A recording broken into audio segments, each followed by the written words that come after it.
అని తెలియజేస్తూ ఇప్పుడు గౌరవనీయులు పెద్దలు మన ముఖ్యమంత్రి వర్యులు రేవంత్ అన్న గారిని మనల్ని ఉద్దేశించి ప్రసంగించవలసిందిగా విజ్ఞప్తి చేస్తున్నా.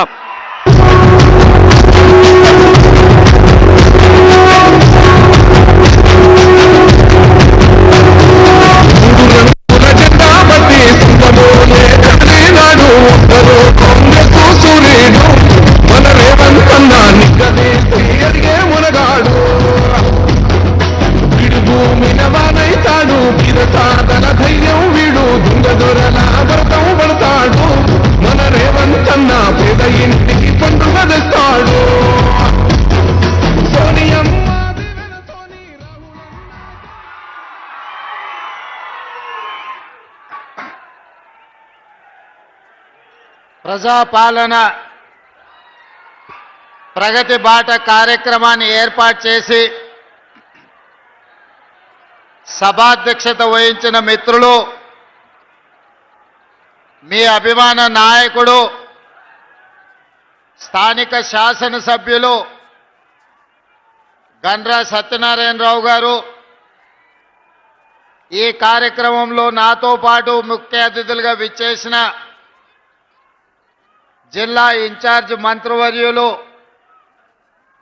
పొంగులేటి శ్రీనివాసరెడ్డి గారు, అదేవిధంగా మీ అభిమాన నాయకులు, ఈ ప్రాంతానికి అటు కరీంనగర్ ఇటు వరంగల్ రెండు ఉమ్మడి జిల్లాలకు మూడవ తరం సేవలు అందిస్తున్న మిత్రులు పెద్దలు దుద్దిల్ల శ్రీధర్ బాబు గారు,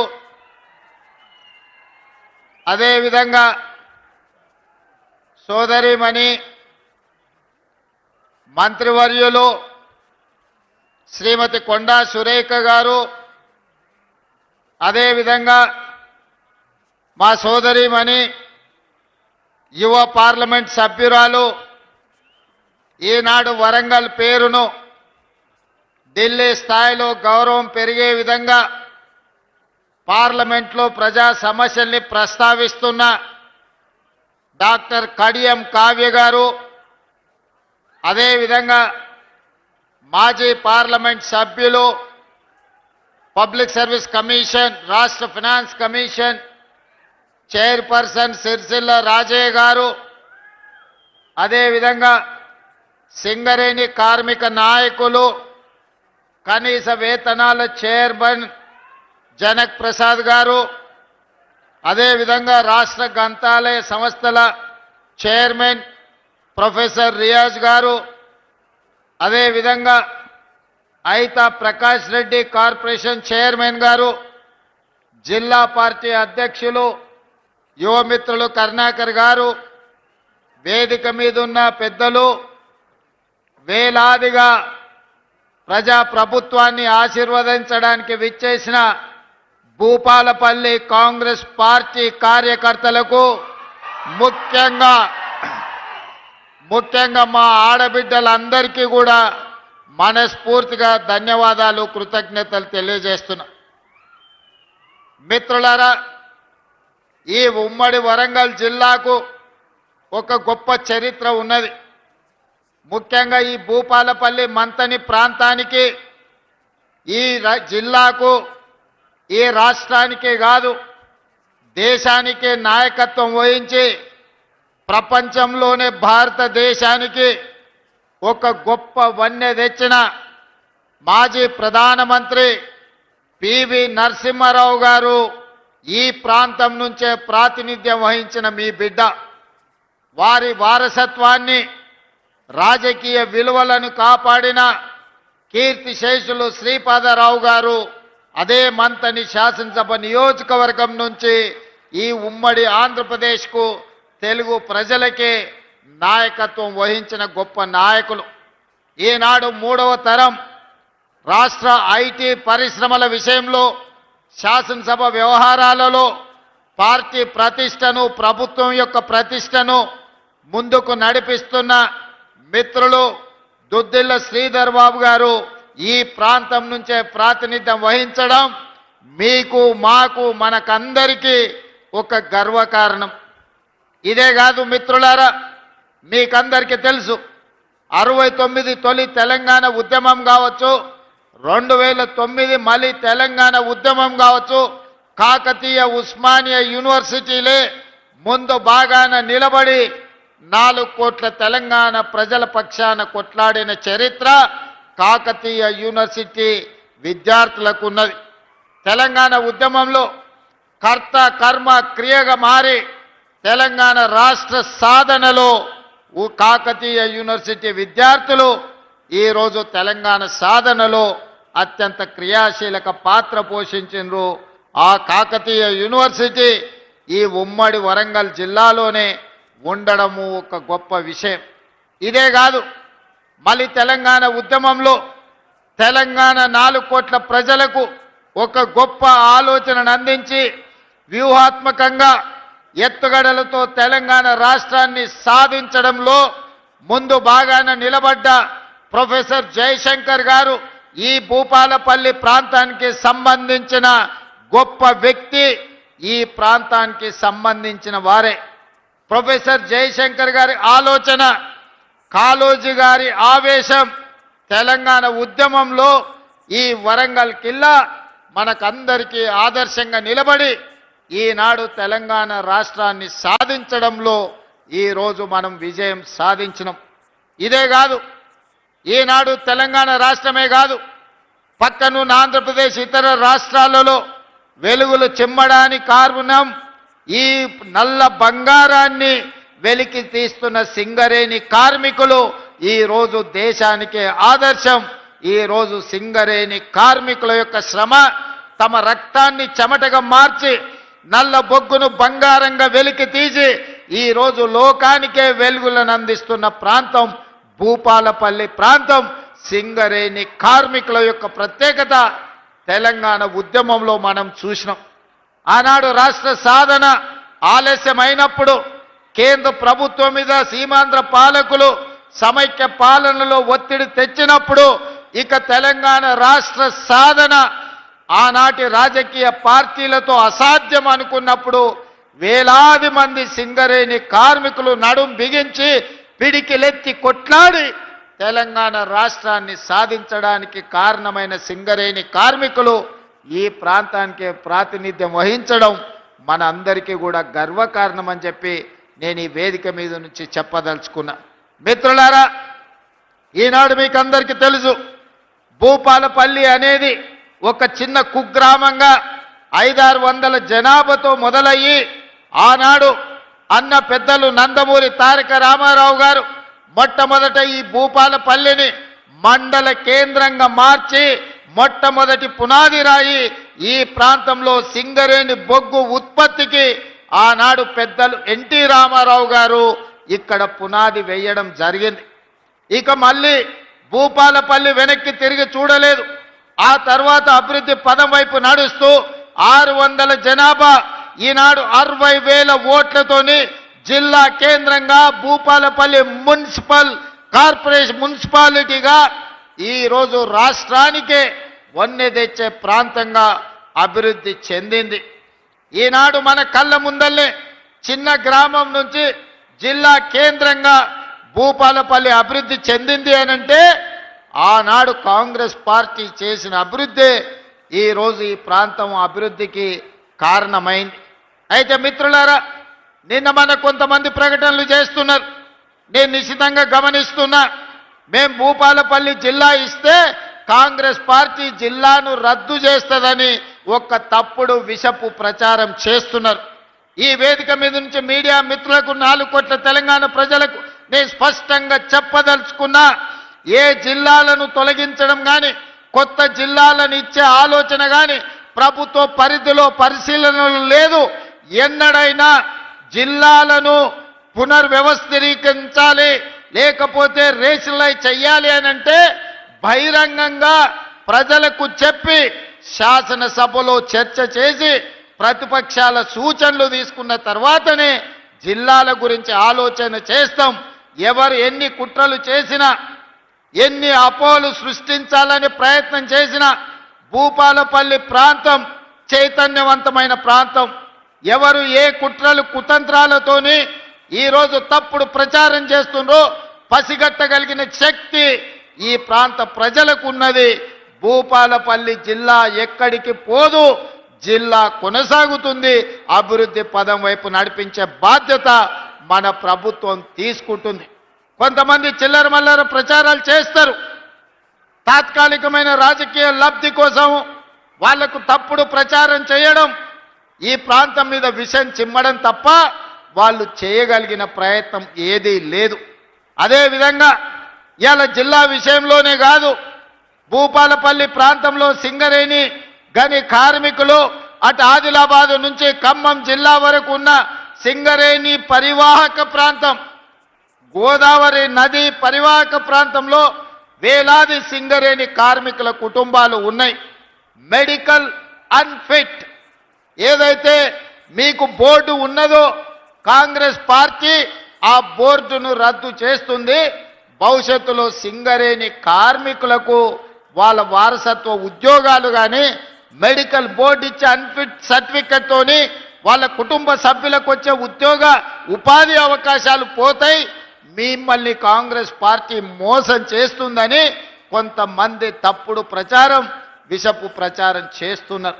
అసలు ఈ ఆలోచన ఎక్కడి నుంచి వచ్చిందో, ఈ అవసరం ఎవరికి ఉన్నదో నాకైతే అర్థం కాలేదు. అందుకే మిత్రులు జనక్ ప్రసాద్ గారికి, పెద్దలు దుద్దిల్ల శ్రీధర్ బాబు గారికి నేను విజ్ఞప్తి చేస్తున్నా, ఎవరైనా ఇట్లాంటి తప్పుడు ప్రచారాలు చేసి మెడికల్ బోర్డు విషయంలో విషము చిమ్ముతే వాళ్ళను అందరినీ మోకాళ్ళ మీద కూర్చోబెట్టి 4 ఈపుల మీదంగా దెబ్బలేయండి. ఎందుకు అనంటే ఆ ఆలోచననే ప్రభుత్వ పరిశీలనలో లేదు. కార్మికులు కోరుకున్న విధంగా కార్మికులకు మేలు చెయ్యడానికి రాష్ట్ర ప్రభుత్వం ప్రయత్నం చేస్తుంది తప్ప కార్మికులకు నష్టం కలిగించే ఏ నిర్ణయము ఈ ప్రభుత్వం తీసుకోదు.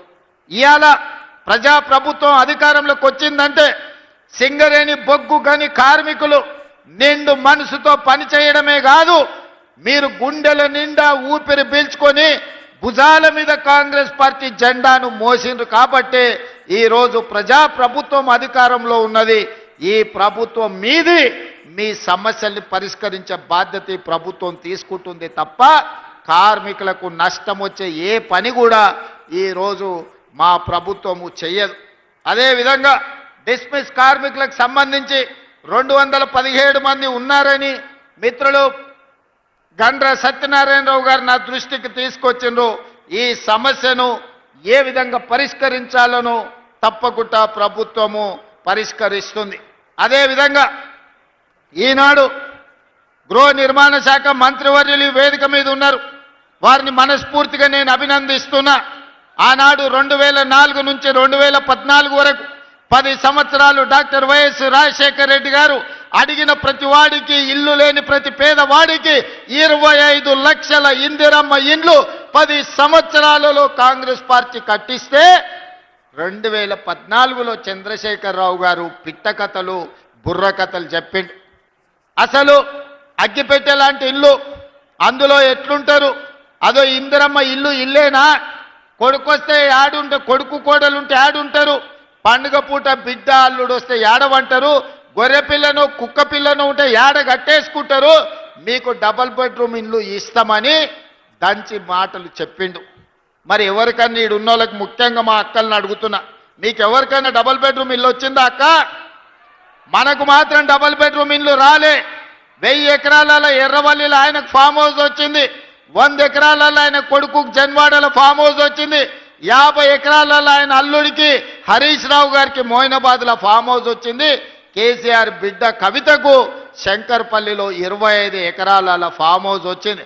ఆయన్నే కాదు, ఆయనకు మందు గోళీలు అందించే సంతోష్రావు కూడా 20-30 ఎకరాల ఫామ్ హౌస్ వచ్చిందయా. ఇక రాంది ఎవరైనా ఉన్నారంటే ఎర్రవల్లి ఫామ్ హౌస్లో కేసీఆర్ క్లాస్మేట్ ఉంటాడు ఒక ఆయన, జాంగీర్ అని. చదువుకున్నప్పటి నుంచి ఆయనతోనే ఉన్నాడు. నిన్నగాక మొన్న ఆయన చేతికి దట్టి కట్టింది కూడా గాయననే జాంగీర్. జాంగీర్కి ఒక్కనికే ఏం రాలే పాపం, చూస్తూనే ఉన్నాడు. ఆయన క్లాస్మేటు కింది నుంచి పైకి ముఖ్యమంత్రి అయిండు, దిగిపోయిండు, కానీ జాంగీర్కు మాత్రం న్యాయం చేయలే. ఇవాళ అది పరిస్థితి. మీకు మాత్రం ఇన్ని ఫామ్ హౌసులు వచ్చినాయి, 100,000 ఎకరాల భూములు వచ్చినాయి. టీవీలు వచ్చినాయి, పేపర్లు వచ్చినాయి, వేల కోట్ల రూపాయల వ్యాపారాలు వచ్చినాయి. మా పేదవాళ్లకు మాత్రం డబుల్ బెడ్రూమ్ ఇండ్లు రాలే. నిజంగానే చంద్రశేఖరరావు అనుకొని ఉండుంటే 10 ఏళ్లలో 20 లక్షల కోట్లు ప్రజలు పన్ను కట్టి చంద్రశేఖరరావుకి ఇచ్చిండ్రు. సంవత్సరానికి 2 లక్షల ఇండ్లు ఒకవేళ కట్టున్నా 10 ఏళ్లలో 20 లక్షల ఇండ్లు కట్టడానికి అవకాశం ఉండే.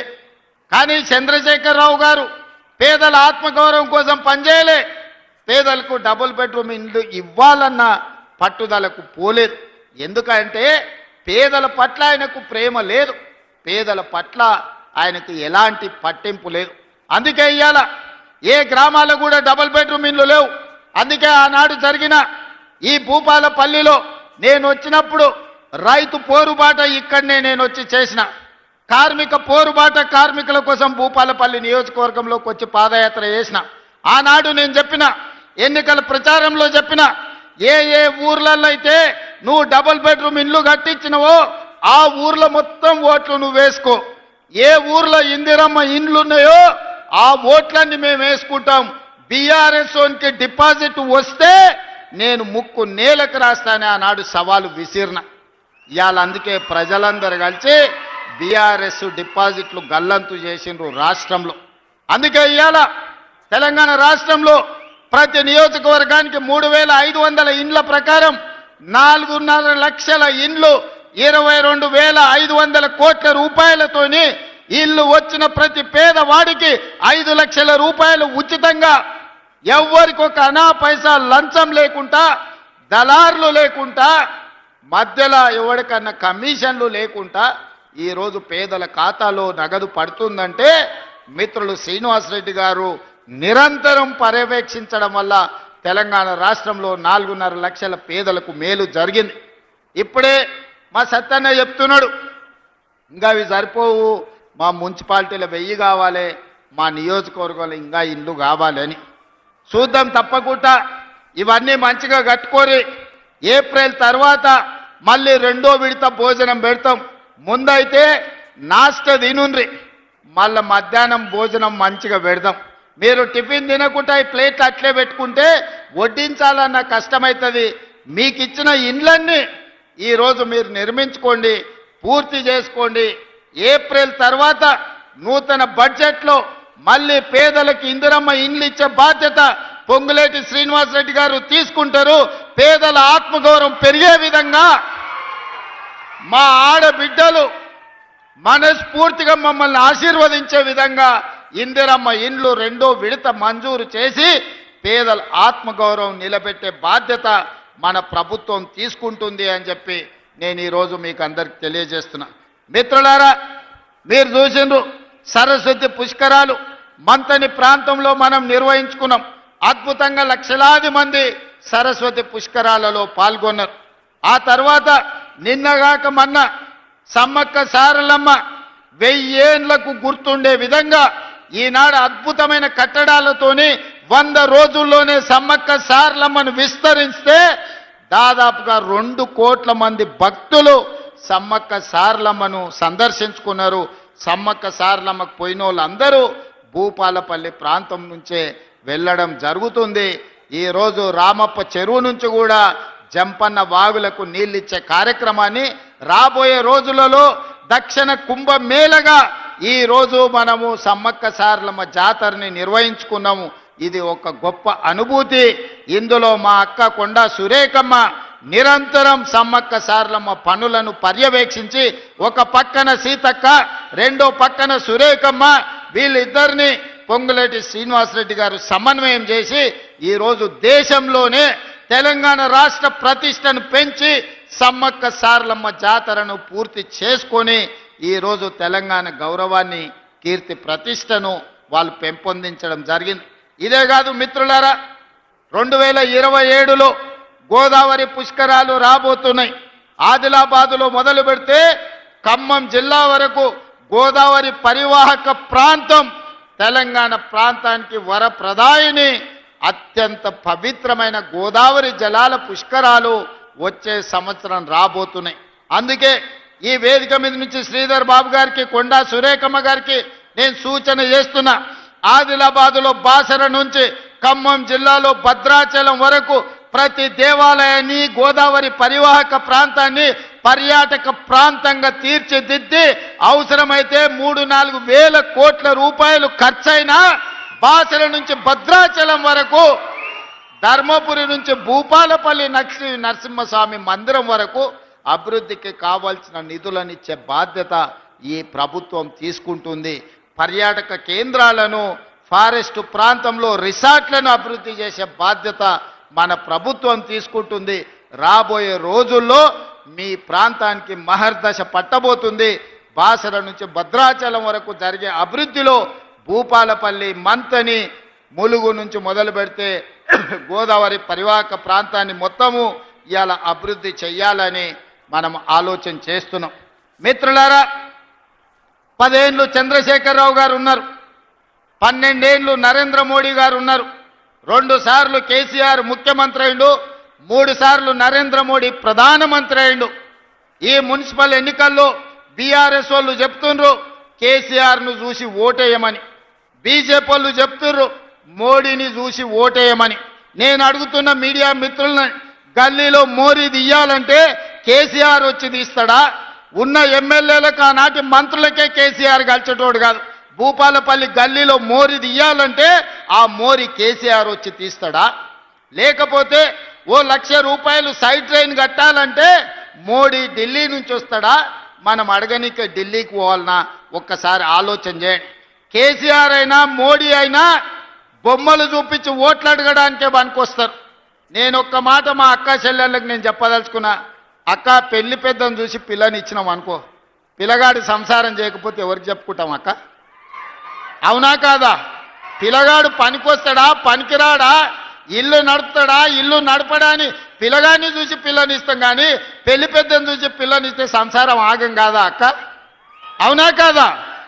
ఇవాళ ఓటు కూడా కేసీఆర్ను చూసో మోడీని చూసో ఓటేస్తే వాళ్ళు పెళ్లి పెద్ద లాంటి వాళ్ళు తప్ప మన గల్లీలో వచ్చి మోరీ తీసేటోళ్ళ, లైట్ వేసేటోడా, సైడ్ ట్రైన్ కట్టేటోడా, లేకపోతే మనకి ఇల్లు కావాలన్నా, పెన్షన్ కావాలన్నా, పిల్లగానికి బడిలో పైన సీటు కావాలన్నా మోడీ కేసీఆర్ వస్తారా? అదే మీరు కాంగ్రెస్ వాళ్ళకు ఓటేస్తే కౌన్సిలర్ ఎవరున్నా మీ సత్యన్న మీ గల్లీకి వస్తాడు, ఆడ నిలబడి మోరీ తీపిస్తాడు, మీ సైడ్ ట్రైన్ కట్టిస్తాడు, మీ రోడ్డు వేపిస్తాడు, మీ బైపాస్ రోడ్డు తెప్పిస్తాడు, మీ లక్ష్మీ నరసింహస్వామి గుడికి నిధులు తీసుకొస్తాడు, మీ సమ్మక్క సారలమ్మకు కావాల్సిన రోడ్లు వేపిస్తాడు, గోదావరి పుష్కరాలను బ్రహ్మాండంగా ఈ ప్రాంతంలో పూర్తి చేస్తాడు. ఏమన్నా కావాలంటే మీరు సత్యన్నని కలిస్తే సత్యన్న సీదా తెలంగాణ రాష్ట్ర ముఖ్యమంత్రి దగ్గరకు వస్తాడు. నాకు సత్యన్నకున్న మిత్రత్వం మీకు అందరికి తెలుసు కదా. నేను ముఖ్యమంత్రిగా కాదు, మున్సిపల్ మంత్రిని కూడా నేనే. మున్సిపల్ మంత్రినే కాదు, మీ సత్యన్నకు అత్యంత ఆప్తున్న సంగతి మీకు అందరికీ తెలుసు కదా. ఇవాళ మీ గల్లీలో మోరీ పనికి కావాలంటే సీదా ముఖ్యమంత్రి దగ్గరకు వచ్చి చేయి పట్టుకొని నాతో సంతకం పెట్టించే శక్తి ఇవాళ గండ్ర సత్యన్నకున్న మాట వాస్తవం కాదా? ఇవాళ మీ గల్లీ అభివృద్ధి చేసుకోవాలంటే మీ గండ్ర సత్యన్న మీకు కావాలి, కానీ ఎర్రవల్లి ఫామ్ హౌస్లో బోర్ల బొక్కలు వండుకునే కేసీఆర్ వస్తాడా? ఢిల్లీలో ఉండే మోడీ వస్తాడా? అసలు అడిగేటోనికి సిగ్గని ఉండాలి. ఇనటోడు చెమిటోడు అయితే చెప్పేటోడు మహాభారతం అంత ఇంత పొడుగు చెప్తాడు. మనల్ని చెవిటోళ్ళు అనుకుంటారు బీజేపీ వాళ్ళు, బీఆర్ఎస్ వాళ్ళు. 10 ఏళ్ళు ముఖ్యమంత్రి ఉండి మన భూపాలపల్లిలో బైపాస్ రోడ్డు తేలేదు. 3 సార్లు ప్రధానమంత్రి అయిన మోడీ ఏనాడని భూపాలపల్లికి వచ్చిండా? కేసీఆర్ను మోడీను చూసి ఓటేస్తారంటే మోసపోతాము, గోసపడతాం. మీ గండ్ర సత్యన్నను చూడండి, మీ గల్లీలో ఉండే కౌన్సిలర్లను చూడండి, మీ మున్సిపల్ శాఖ మంత్రిని చూడండి, మీ సోదరుడు తెలంగాణ రాష్ట్ర ముఖ్యమంత్రిని చూడండి. నేను పనిచేసేది, సంతకం పెట్టేది నేను, నిధులు ఇచ్చేది శ్రీధర్ బాబు గారు, మమ్మల్ని ఇద్దరిని సమన్వయం చేసి పని చేయించుకునేది గండ్ర సత్యన్న. అందుకే భూపాలపల్లె కాదు, వరంగల్ జిల్లాలో ఈరోజు నేను ఒక మాట చెప్పదలుచుకున్నా. గాడ కాగితం ఉన్నది ఇక్కడ, ఎన్ని పైసలు ఇచ్చినావు మున్సిపాలిటీలో? ఇక్కడదే ఇలా నోటు ఉండే కదా. మున్సిపాలిటీ లెక్క తెచ్చిన మొత్తం తెలంగాణ రాష్ట్రంలో మనం కౌన్సిలర్లు లేకపోయినా, కార్పొరేటర్లు లేకపోయినా, మున్సిపల్ చైర్మన్లు లేకపోయినా, మేయర్లు లేకపోయినా 2 ఏళ్లలో 17,442 కోట్ల రూపాయలు మున్సిపాలిటీలకు ఇవ్వడం జరిగింది. కేవలం ఉమ్మడి వరంగల్ జిల్లాకే 6,116 కోట్ల రూపాయలు వరంగల్ అండర్ గ్రౌండ్ డ్రైనేజీకి, అదేవిధంగా భూపాలపల్లి మున్సిపాలిటీకి 92 కోట్లు, పరకాల మున్సిపాలిటీకి 52 కోట్లు, అదేవిధంగా గ్రేటర్ వరంగల్ మున్సిపల్ కార్పొరేషన్కి 5,287 కోట్లు, జనగామ జిల్లాలో జనగామకు 82 కోట్లు, స్టేషన్ గన్పూర్కి 50 కోట్లు, మహబూబాబాదుకు 121 కోటి, అదేవిధంగా డోర్నకల్కు 49 కోట్లు, మర్పడకు 51 కోటి, తొర్రూరుకి 51 కోటి, కే సముద్రానికి 61 కోటి, ములుగు మున్సిపాలిటీకి 15 కోట్లు, నర్సంపేటకు 149 కోట్లు, వర్ధన్నపేటకు 52 కోట్లు, మొత్తము 6,116 కోట్ల రూపాయలు ఉమ్మడి వరంగల్ జిల్లా మున్సిపాలిటీలకు ఇవాళ